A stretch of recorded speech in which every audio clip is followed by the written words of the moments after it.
The Battle of Yorktown, fought between September 28 and October 19, 1781, was the decisive confrontation of the American Revolutionary War, culminating in the triumph of American and French forces over the British.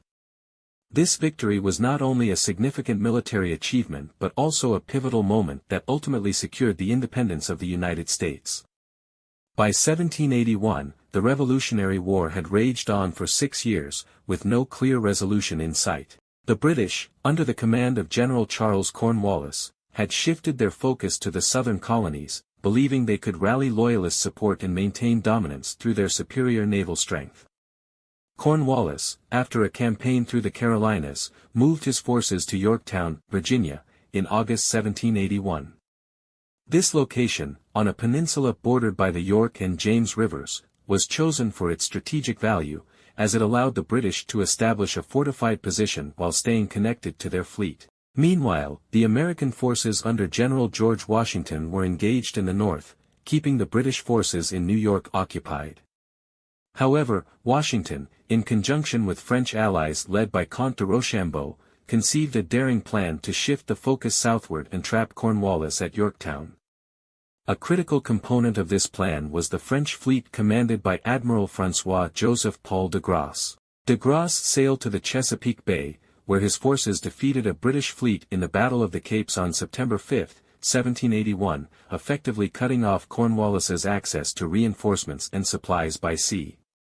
With British naval superiority neutralized, the stage was set for the Franco-American forces to converge on Yorktown. Washington and Rochambeau marched their combined armies from New York to Virginia in an extraordinary logistical effort, covering over 400 miles in just over a month. By late September, a force of approximately 17,000 American and French troops surrounded Yorktown, vastly outnumbering Cornwallis's 8,000 men. The siege began on September 28, with the Allies constructing a series of trenches and siege works to encircle the British position.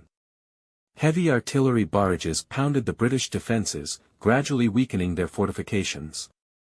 A key moment came on October 14, when American and French troops launched daring nighttime assaults to capture Redoubts 9 and 10, two critical defensive positions. Among the American forces, Alexander Hamilton played a prominent role in leading the charge on Redoubt 10, securing a victory that brought the Allied forces within striking distance of the British center.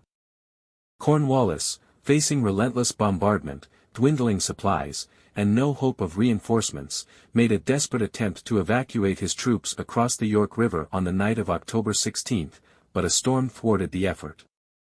Realizing the futility of his situation, Cornwallis opened negotiations for surrender on October 17. 2 days later, on October 19, 1781, British forces formally capitulated.